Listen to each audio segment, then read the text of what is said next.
Hey there, brothers and sisters. It is the Reverend once again. And once again, we were with Ken Pooch Van Druten. I think that you hold the record now for the most number of Skype interviews. Do I really? I think Wow. so, man. I think this is 3.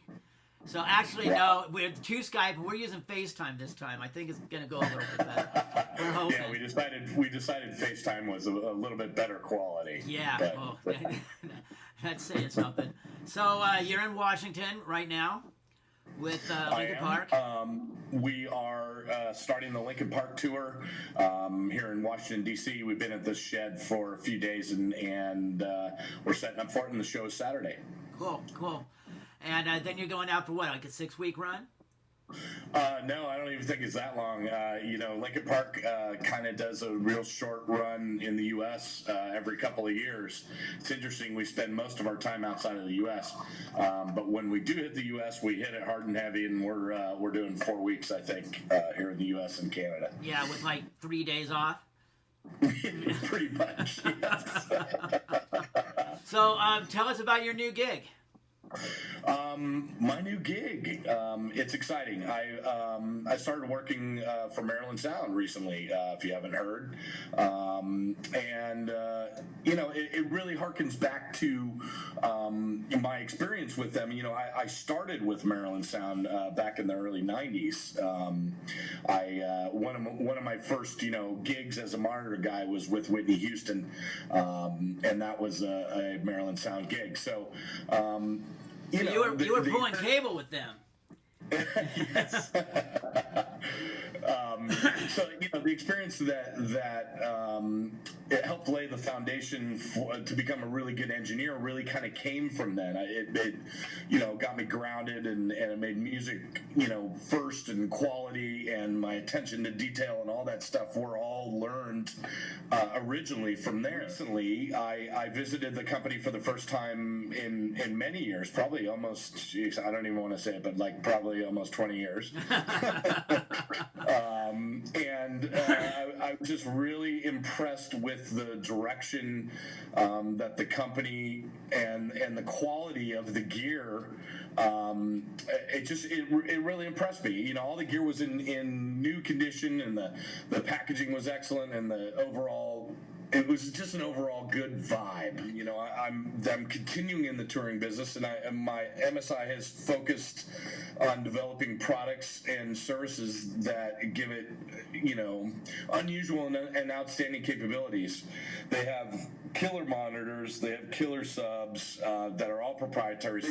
They do a lot of extremely cool stuff that I can't really discuss. It's kind of on the side, side work, but yeah, we've all heard rumors of that. Yes, if I told you, I'd have to kill you. Yeah. So, and the other part about this that I'm super excited to be around is just be around a bunch of people that are excited about making stuff sound good these days.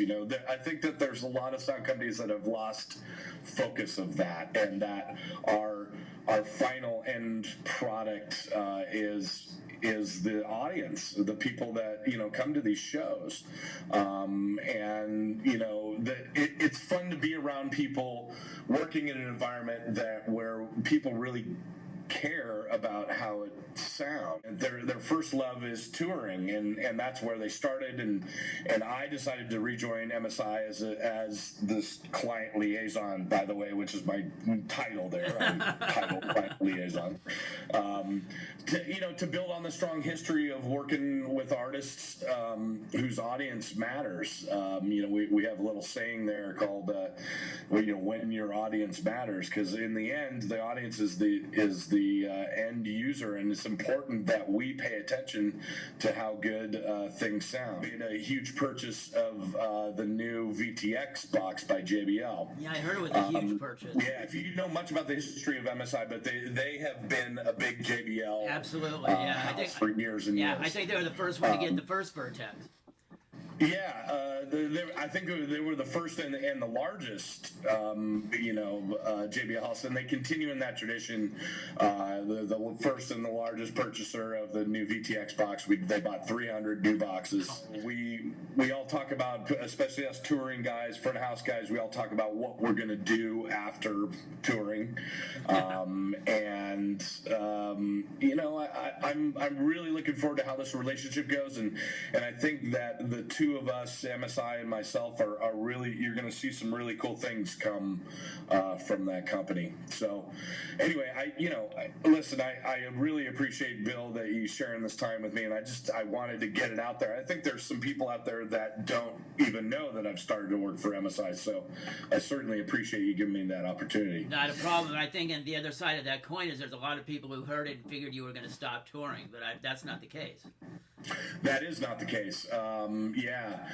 It's funny today. We were sitting talking around the campfire, as we say, and because this business has so many rumors flying here and there, and all kinds of stuff, and someone said, oh, well, I heard you're getting off the road, and all that. And that's not at all what I'm doing. I still have what I feel like a lot of years left of me doing this. But luckily MSI has given me the opportunity to do this job and still maintain a front of house position. So yeah, it's pretty exciting. Kind of best of both worlds, huh? Yeah. Okay, dude. Well, you've got production rehearsals tomorrow and then a show. I do. So we will let you go, and hasta la vista, baby. All right, cool. Thanks, Bill.